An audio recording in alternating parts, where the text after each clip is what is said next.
You're on the road beyond. I'm Todd Duplantis. Welcome back. It's good to be back. We've been off the air for a couple of months, but we're glad to have you with us for our another inaugural episode. We look forward to bringing you some very interesting topics, and tonight is no exception. First things first, I want to introduce our new producer on our show. I worked with this man many years ago. In fact, we worked in the news industry together. I will say he's one of my mentors. Scotty Barrett is joining us as our new producer. Scotty, thanks for stepping up and stepping into the role. I know it's difficult because our producer we had, Pete Haviland, had been with the show since the start, and he tragically passed away back in November. And you and I had kept a relationship up, and we're honored to have you with us on the show. Well, let's see, your mic's muted, so let's get your mic unmuted there. There you go. Okay, it is my pleasure.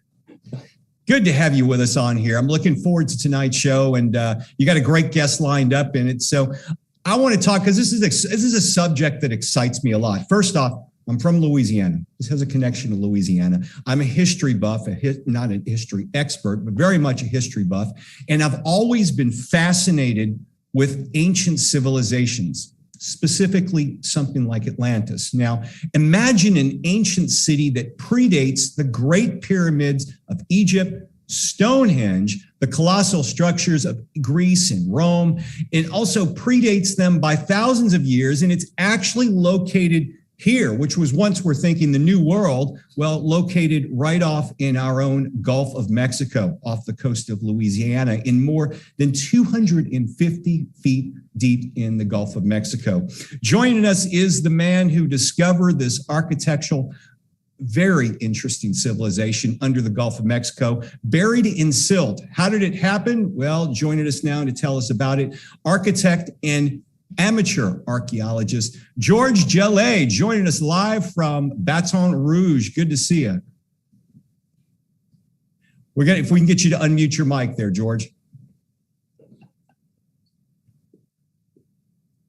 Unmute. Okay. There we go. You're good. Hey, George. This is high tech, but I'm a low tech user. That's what I say. George, we welcome you to the show. I think it's fascinating, your discovery. I've seen your stories on the internet. And what do you call this ancient city? Because that's what really gets me too. Tell me about that. Well, after about 40 years of doing work out there, I finally said, well, I haven't found a street sign. So, welcome to such and such. So I said, let me name it after the Crescent City, and Crescentis is what I call it. And I know Scotty Barrett's joined us. He's talked to you about this before. Scotty, because you've been able to look a bit over George's research, and it is extremely fascinating. I know you're chomping at the bit to ask a few questions. Oh, welcome, George. Welcome. This is fascinating to me. Crescentis, a city 250, 300 feet below the surface on the continental shelf, just off of Louisiana. You've been there 44 times with boats and 44 times. Geez. Yeah. Is there any question in your mind this is actually the remnants of an ancient city? None. Talk to me about that. Well, I am an architect and a contractor as well. So I do know what buildings look like. And I used to be the chief architect for the state of Louisiana in the governor's office. But so I've got some credentials, and I was the university architect at LSU.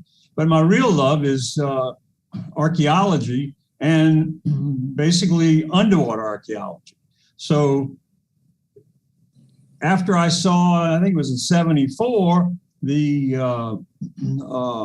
first satellite photograph, which was taken of Louisiana, showed Chandeleur Sound, and something was there showing up in the satellite photo that I knew it wasn't there, because I'm from a fishing family. My father had a professional sports shop in New Orleans, and so I fished all these areas.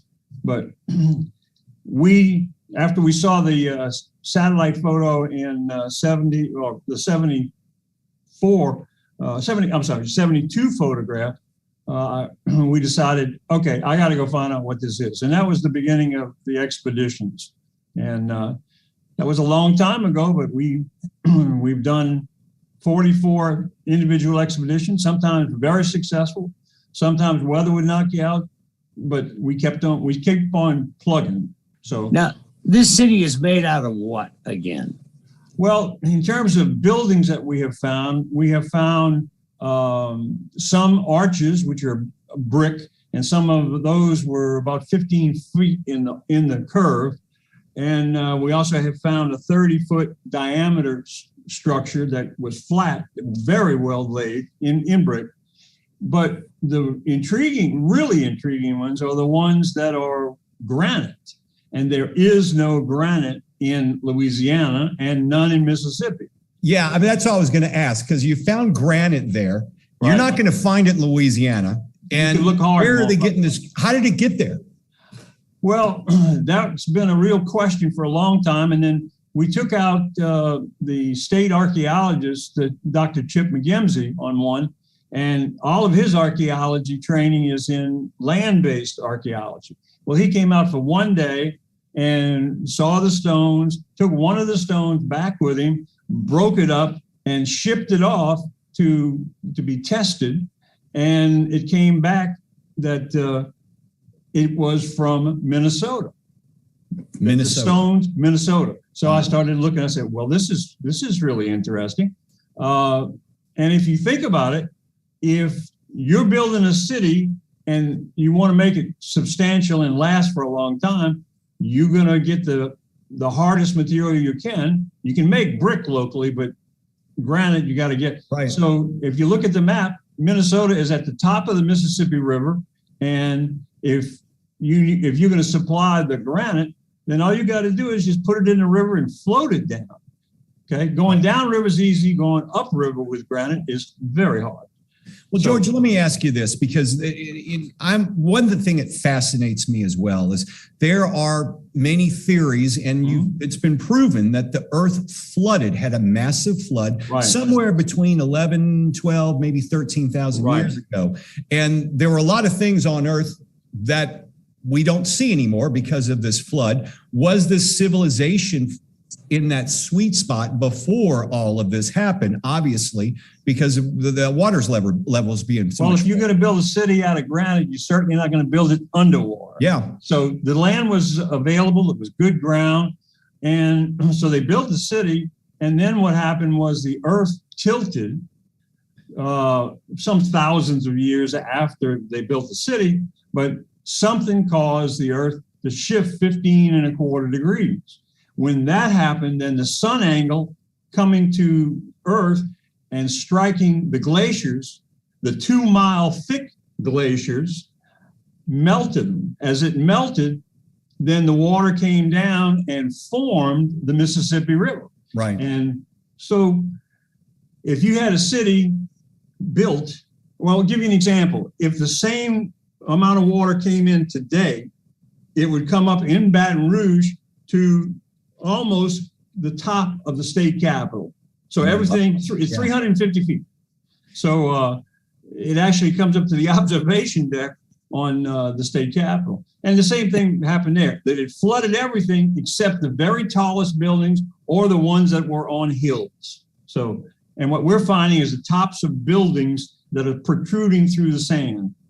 Is that how you date this? Is that how you date it to 12,000 years ago?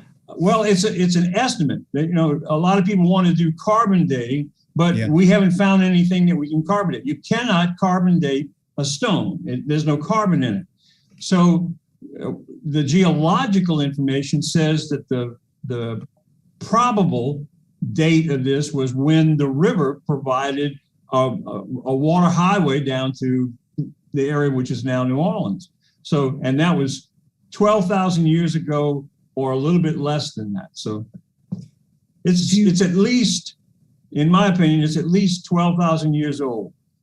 Now, again, let's go back to the North Pole alignment. Okay. A lot of the cities built much later are aligned to the current North Pole position. Correct.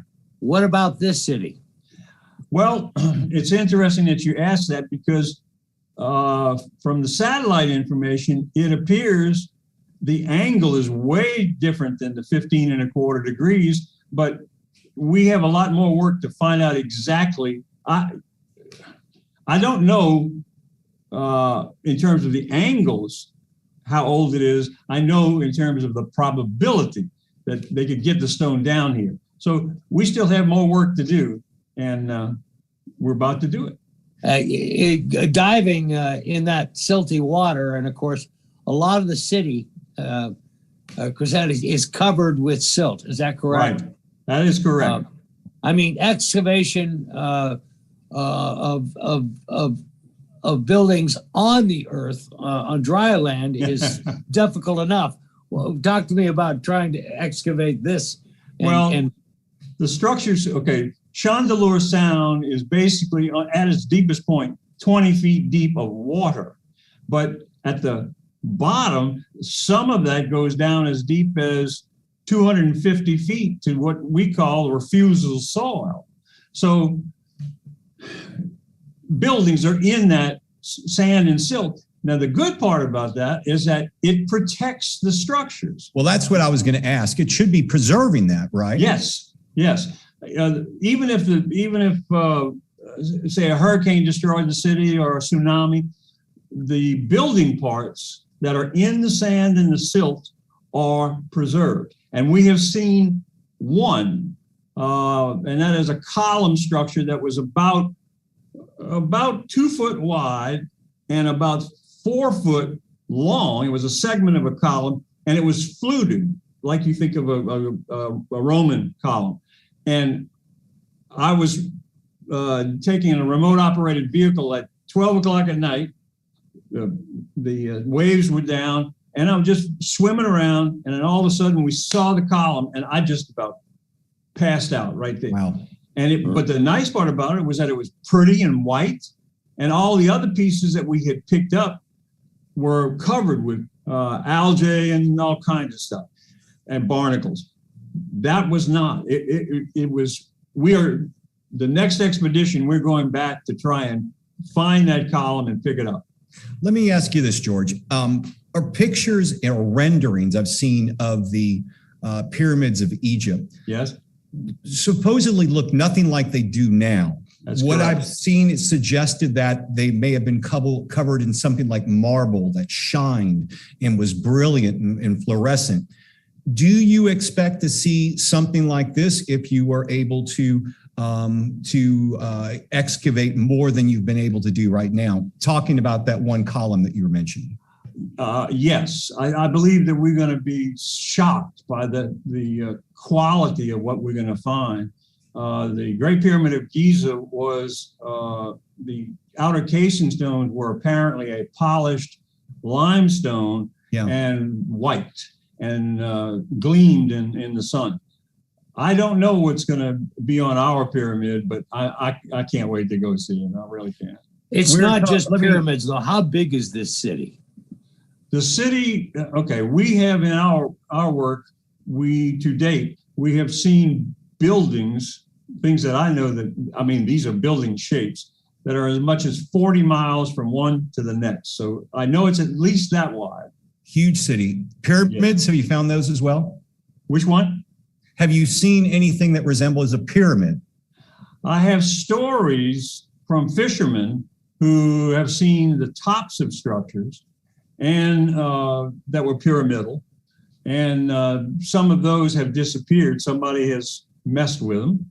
And we also have on the other side of Chandeleur, east of us, south of Alabama, we have stories from fishermen, shrimpers, who drag the bottom, and they have at least one location that if they drag their nets to this structure, they drag it over if they come in from the south and go to the north, no problem, their nets slide right over. But if they come in from the east and go up, their nets get all torn up. And the reason for that is the fact that this structure, which is pyramidal, is the eastern face is where the hurricanes and other stuff comes in. And so it jumbles that up. And so, yeah, we have, and those are in deep water, but they are exposed. And we've also talked to divers who have dived south of Lafayette and in the on the continental shelf. They don't know what they're diving on, but what they describe is another location, and they say that they have a column, as they describe it, 180 feet tall off of the bottom. They also say that they have a domed structure, so it's a regular dome structure. And they do have, as they describe it, a four-sided coral-encrusted something. So there are multiple sites. We happen to have one which is specifically related to the Great Pyramid of Giza and others, other spiritual sites. So I think the continental shelf is full of stuff, and we just need to uncover it.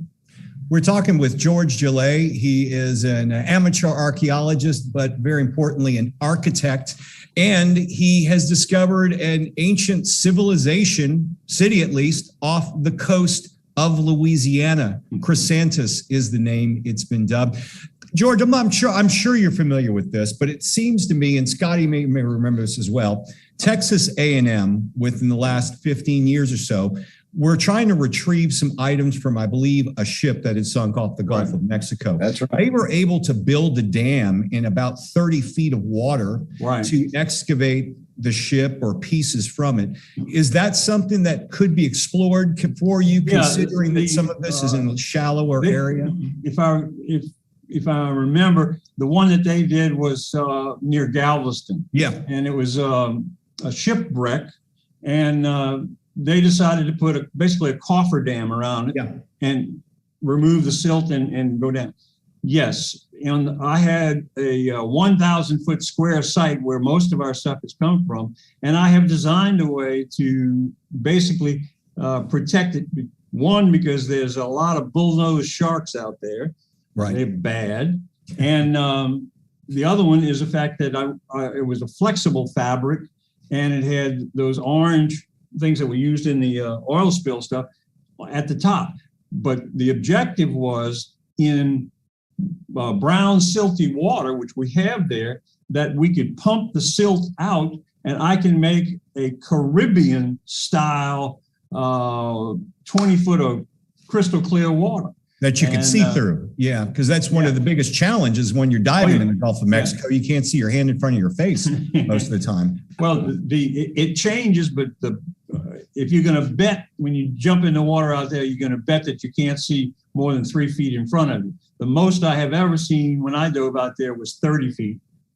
And it is possible for you to put, if you think of it, take an assembled swimming pool, the one that you put above ground, and the biggest one of those is about 30 feet. You can set that over, you have a high probability site, set it down, and then bubble it down or sink it down, and then you can remove the sand and silt it and take out 4 or 5 feet. And then you'd be shocked as to what you see. Yeah.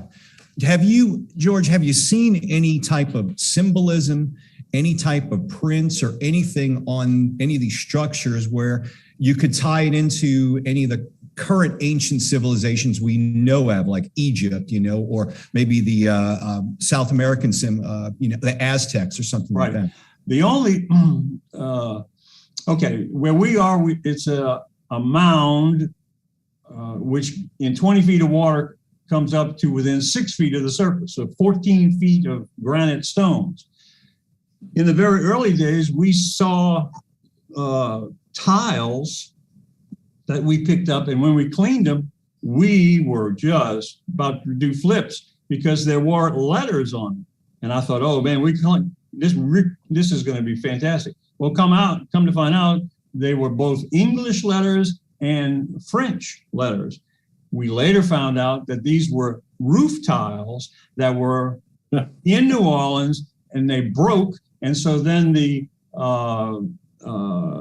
oyster fishermen took the tiles, brought them out, and dumped it on this site as debris. And so it wasn't an ancient civilization. It's really construction garbage. garbage from. But it's And on that's top another- of all the rocks.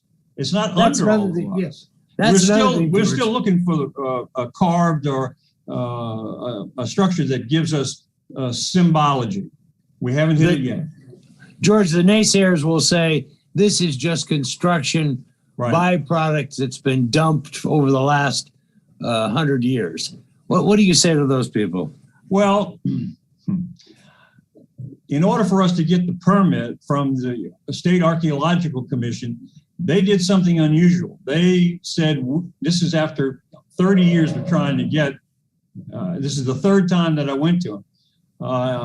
They said that we'll give you the permit, but you're going to have to prove that it is not any of these 6 things. And our archaeological report that I'm going to ask for you all to send out to your viewers has that. So we have disproved that it's not 6 things. And the 7th one was that if you went this far and you prove that, then it's something else was the word. And I've never seen that in archaeological circles. Well, it is something else. I was going to ask you along the lines of what Scotty was saying too, because there seems to be a standards of history. This is the way history was. Right. This is the way it really is. And then there's stuff in the middle. We're finding out, Graham Hancock, famous author, writes some, I'm sure very familiar with him, has written some incredible books talking about proving that there's been history further than we know, possibility of humans wandering many, many thousands, if not millions of years ago.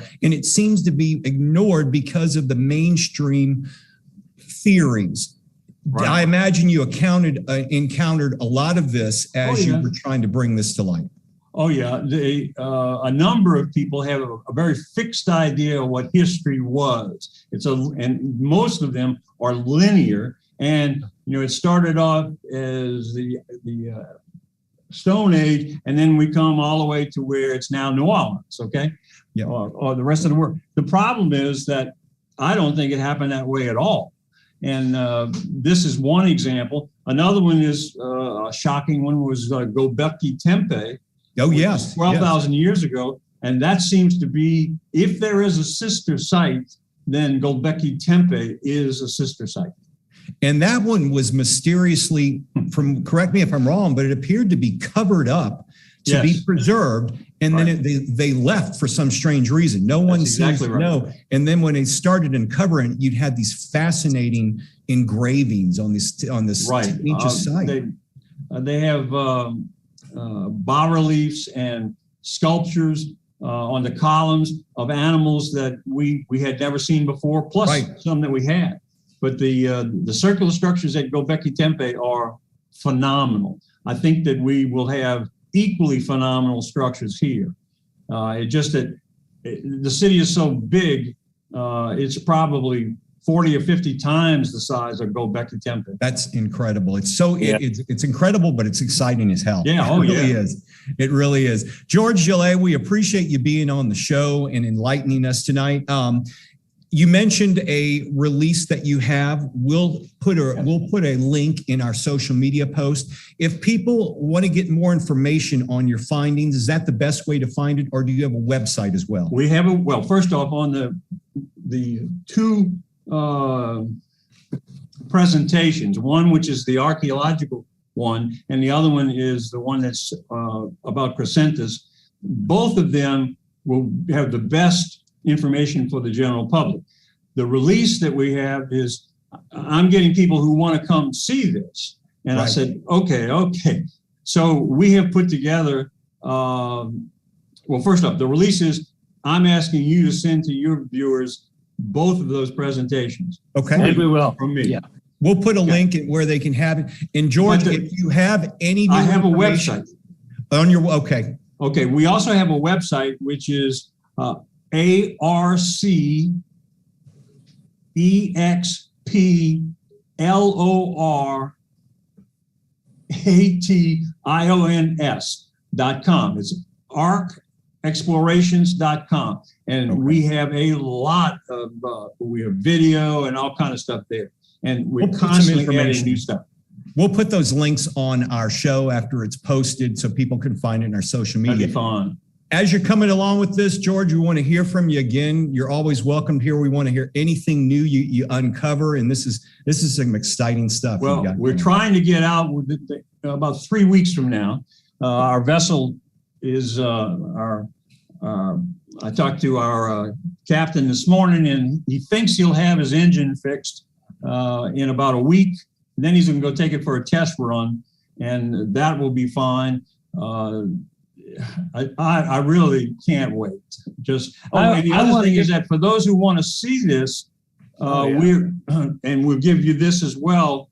We have put together Crescentis tours, a way for somebody anywhere on the earth. They come to they contact Chandelierislander.com, and that's a jackup barge which is on site, and they then come to New Orleans, however they get there, and to Southern Seaplane, and they will fly from New Orleans to the site, and it's a 1, 2, or 3 day, not a tour. I mean, it's a fishing trip, but you can go fish on the ruins if you want to. Right, and you can see. And we have handheld ROVs, so you can swim your little ROV down there. And no diving, because that's a whole nother issue on tours. But for somebody who wants to see it firsthand, they can go right on top of it, and they'll be no more than about 10 feet away from all the stones. George, we appreciate you being on the show. We'll include some information in our social media posts. Have a great day. Stay safe in Baton Rouge. Yes. All right. Good seeing you, George. Take care. Appreciate it. Scotty, some fascinating and exciting stuff.